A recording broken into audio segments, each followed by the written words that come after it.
What's up, friends? Welcome back to the channel. It's Jen. If you are new here, welcome. And if you are returning, welcome back.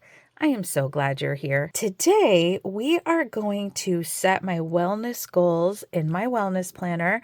I'm also going to give you a little update on my health journey and talk a little bit about how I've kind of been struggling with this planner a little bit. We're going to do all of that. So let's just get right into it. If you didn't catch the setup of my wellness planner, I will link that for you. But basically, this is a Frankenplanner that I created using a A5 Plum paper me layout for weekly planning. And I also combined it with some inserts from Pretty Planner Co. So the discs are from Plum paper. This dashboard is from Pretty Planner Co. And then it goes into the Plum paper pages. Now, to be honest, I haven't really moved into this planner fully. I have been using it on a weekly basis to some degree, but I don't know. I was a little bit overwhelmed by everything, and I was really getting back in touch with my day-to-day planner, which was very necessary, and I'm glad I did. And the great news is that I still have been working on my wellness goals, and I have been acting and doing things every week, but sometimes I would forget to come back and write it down in my planner. But I really want to, because I feel like it really helps me see what I've actually done, because it's easy to forget, right? So I have been trying, and I have been writing down I've been walking a little bit of weights, but that's part of what's coming. And I've been doing a lot of other things. So we're going to chat kind of as we go. So I'm going to just talk a little bit about the planner. I really feel like I need to fully move in. I really haven't, but I am in perimenopause. I know a lot of you are the same age as me. I can see it in my analytics. And so maybe you know what I'm talking about, but I want to track my cycle here. And so hopefully that will help highlight some things for me. I also have some inserts in here from Pretty Planner Co. that are symptom trackers. Haven't had a lot of symptoms, thankfully. However, I have been seeing on and off hot flashes.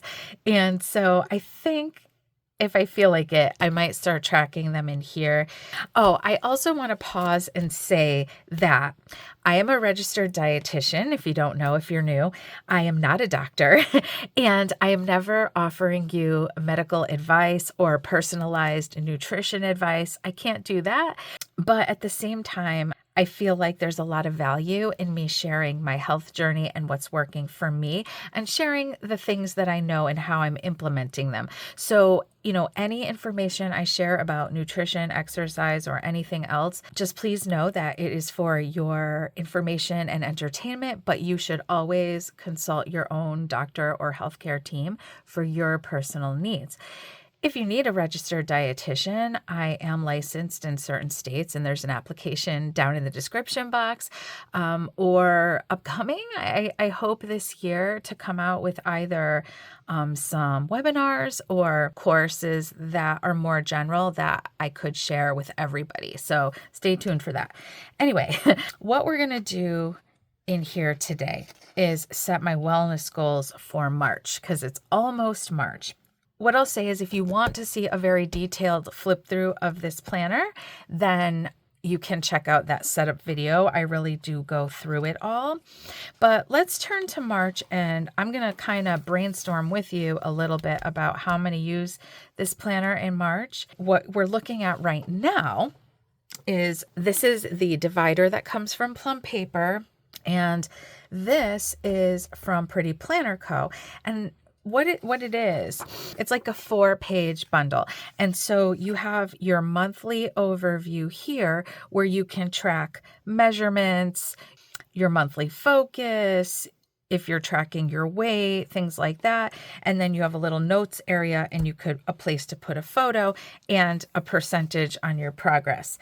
I haven't really used these yet, but I do think I'll use it at least to some degree this month. And then you have a monthly exercise planner, which I wasn't sure how I wanted to use it because my schedule is very all over the place. And my husband has a job where I never know when he's going to be home. So it's the kind of thing where sometimes I have to kind of make a vague plan and then, fit it in as I can. But I did just join a program, an online program for women over 40 for beginner strength training, and I'm very excited about it. And so I am given a program to follow, though I have flexibility in what days I do it. And you track it in their app, but I do think I'm also going to try to map out my workouts on this as well.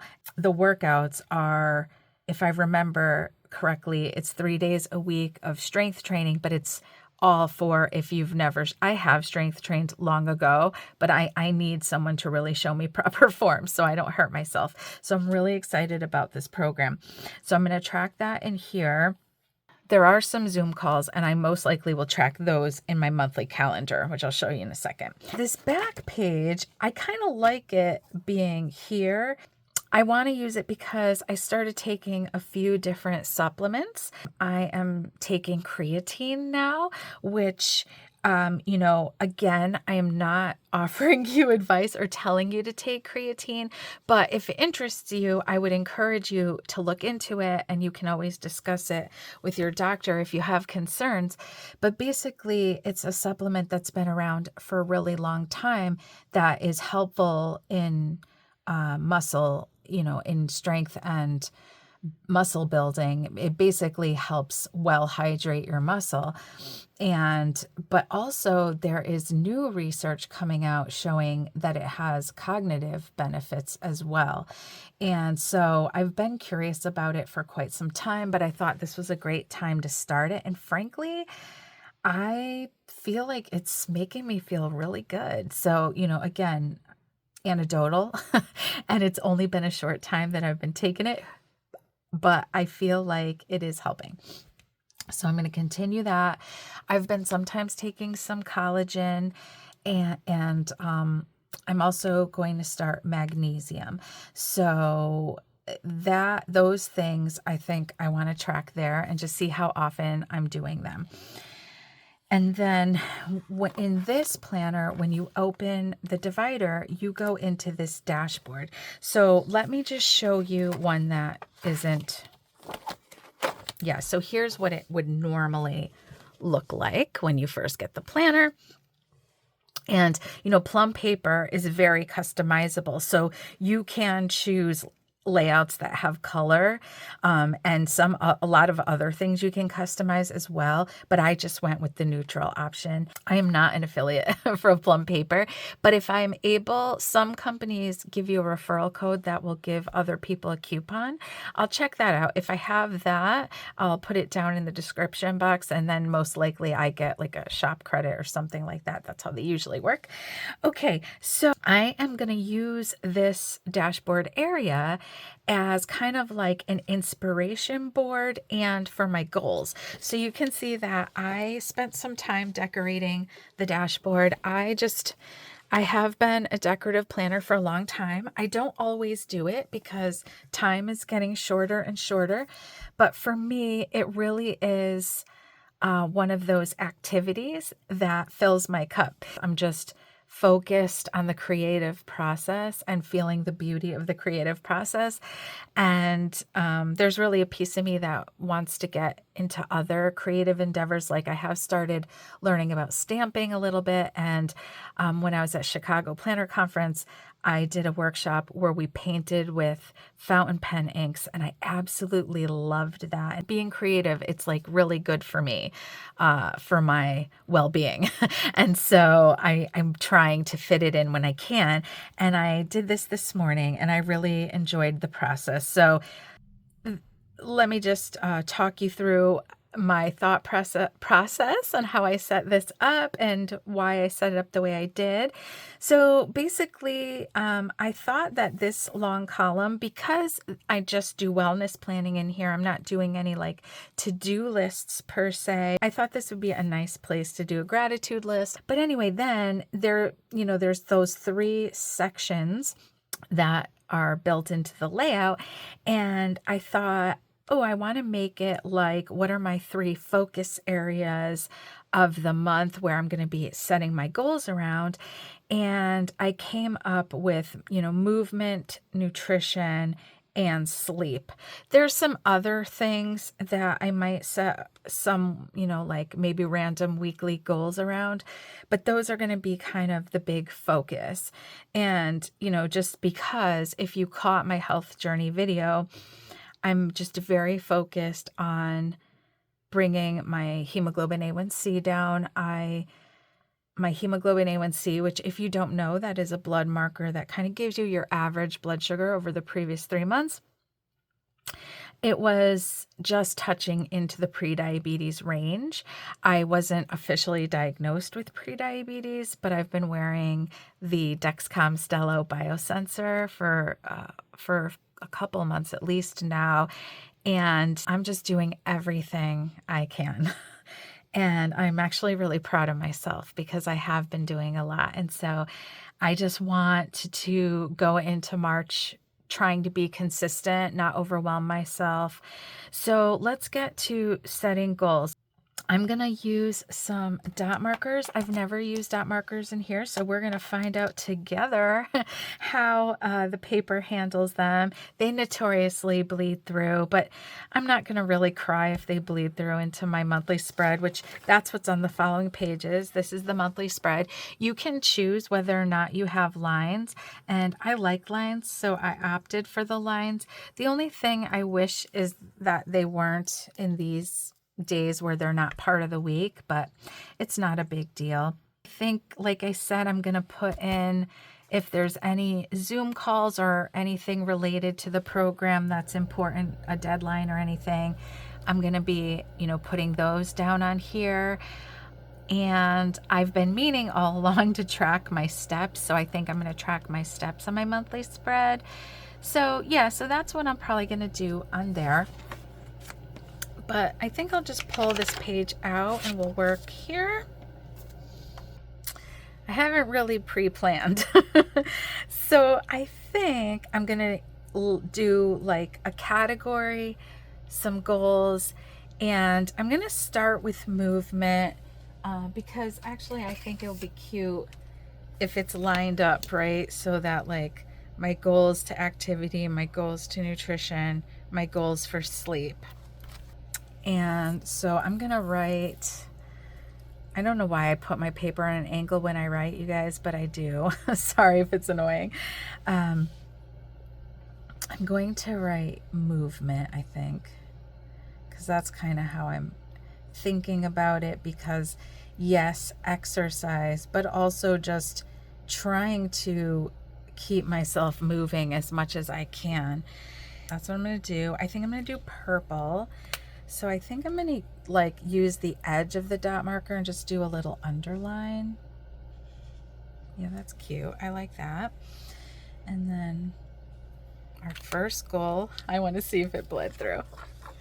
It didn't, actually maybe a little. It's ghosting. I don't think it's a bleed through. I think it's just ghosting. And I have to say that these clean color dot markers, which I love, but they are very inky. They are very juicy, and so they are very easy to bleed through. They bleed through a lot of paper, so I don't really hold that against a planner if they do. I'm going to switch to this Sharpie. I love the Sharpie Ash Gels. All right, so my first goal is just going to be to do my Start Strong weekly workouts.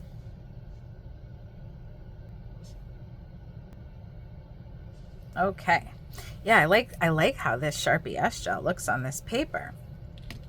I mean, that's going to cover a lot of the activity, because the program, as I said, is built with some walking, and or you could switch it up to whatever you'd like, but I do like walking, and I do have a treadmill and the strength training. I think even though this is kind of a more vague goal, ooh, that was a bigger dot, I think it will mean something to me. So I'm just gonna write keep a movement mindset. I'm very sorry if you guys can hear my furnace. It is very cold here in New England, and the heat is just kicking on like crazy, and I film kind of near the furnace in my basement. So so I'm trying to think if there's any other movement related goals, and I don't think so. Maybe I do just want to write the goal that I want to make sure I'm recording every workout. Maybe what I need to say is that I need a daily check-in with my wellness planner, and daily check-in with my wellness planner. And yeah, and that's one of the things, like, because I have other goals to set for March as well, and I think that's one of the things that's going into all my planning, or all my goals, is that I need a goal that directs me towards the recording of it, or the documentation of it, or the, because the tracking, because when I don't schedule it, it doesn't always happen. And I think a lot of that is that, like I said, my schedule is very all over the place, and that makes it really hard to pre-plan.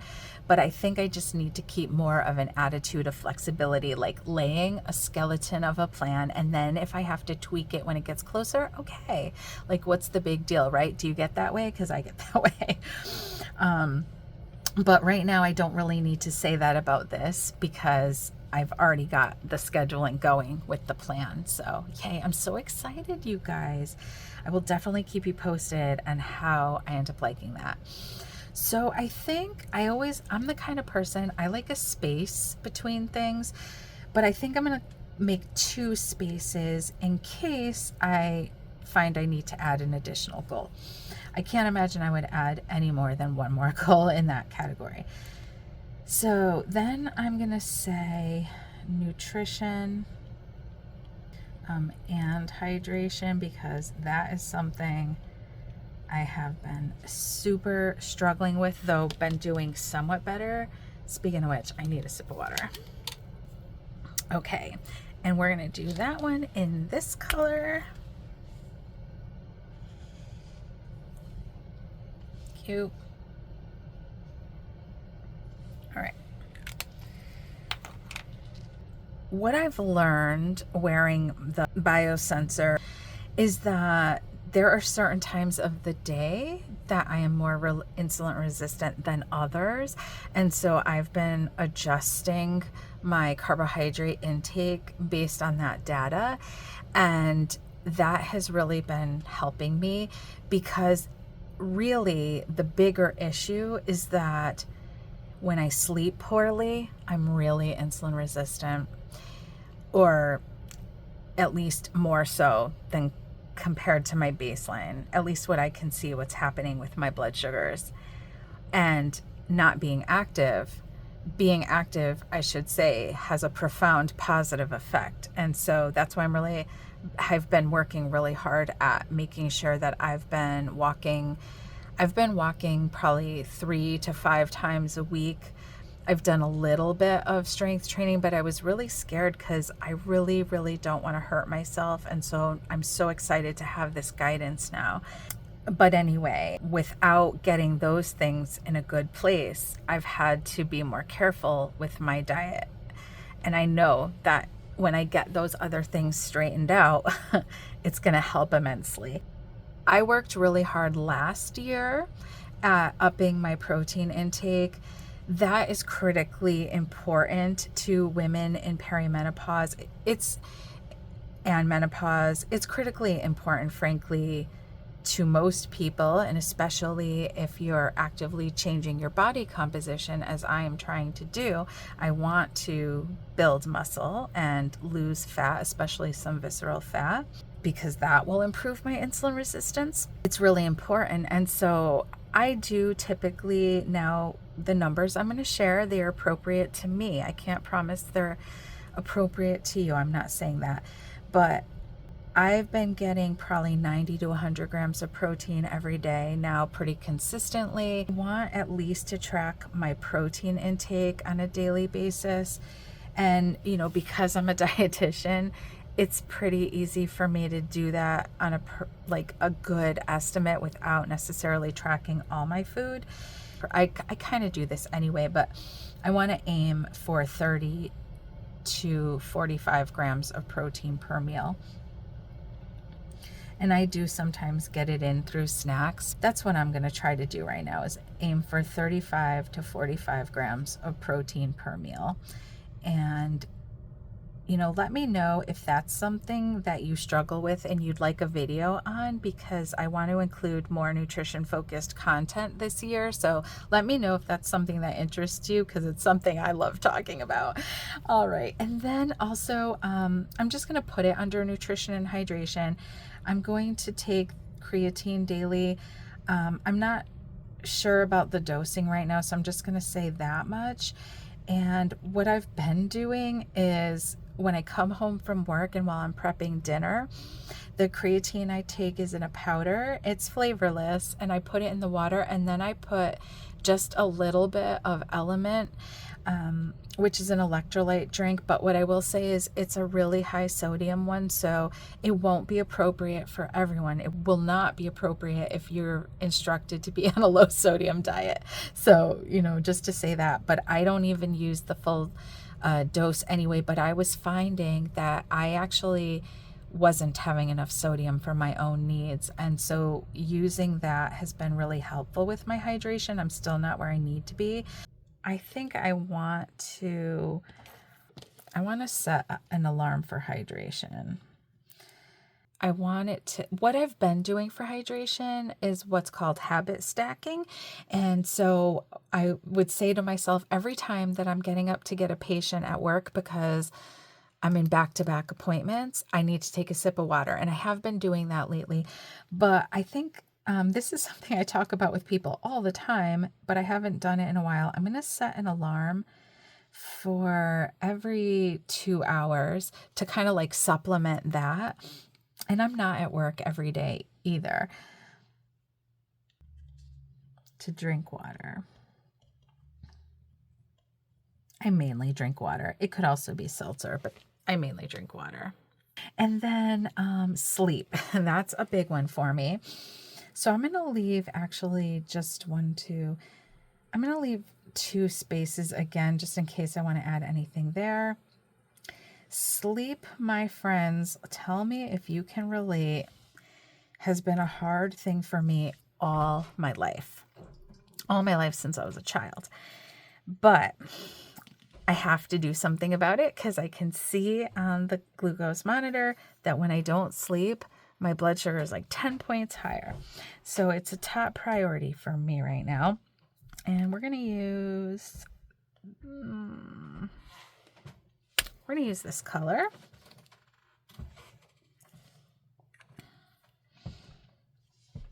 And this is where I feel like the most inner resistance to the goal, but it feels so necessary. So I'm going to start gently. But what I really need to work on is that I've had a very bad habit for a very long time of falling asleep in front of the TV, and it's not healthy at all. Part of it too is because I'll sit with a heating pad at night, because sometimes my back gets sore, and the comfort of the heat and turning my mind off watching TV, all that, I'll go to sleep. But it's not serving me.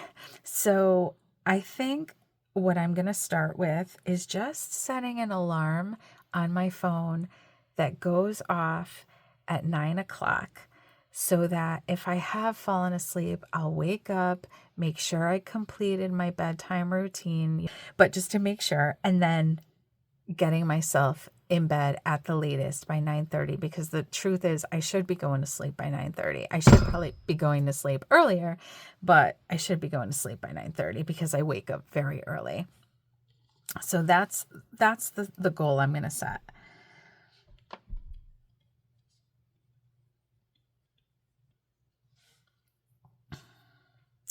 Okay. So I broke it into 2 goals just to make it clear in my mind. Set alarm to go off at 9 p.m., go to bed by 9:30. Oh, p.m. All right, guys. I think this is plenty because I have other goals in other arenas of life, as I mentioned, but I feel really good. I feel most nervous about this, but I'm telling myself the same thing that I tell people that I work with every day, which is that we have to take an attitude of gentle curiosity, right? Like, we have to take an attitude of what would happen if I tried this, and if it doesn't go well, then that's great. That's awesome. What did I learn? And how does that help me moving forward? Because the truth is that I know for myself, for a long time, I've been stuck in this mindset of I have to learn how to do something perfectly before I can do it. And I think what I've really realized is that you have to do it to learn how to do it perfectly.